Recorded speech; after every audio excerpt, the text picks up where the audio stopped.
Welcome back to another technical deep dive here in the debug zone.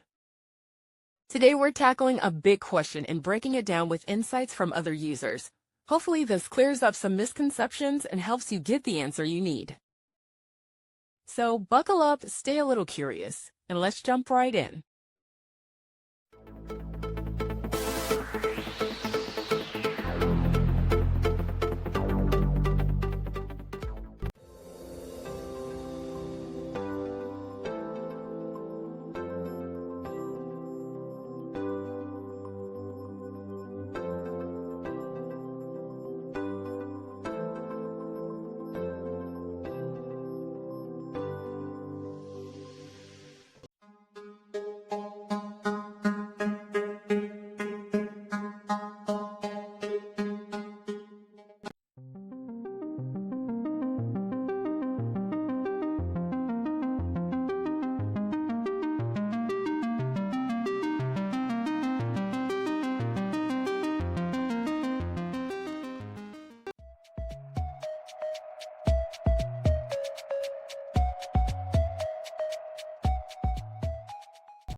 And that's a wrap. I hope you found the answer you were looking for.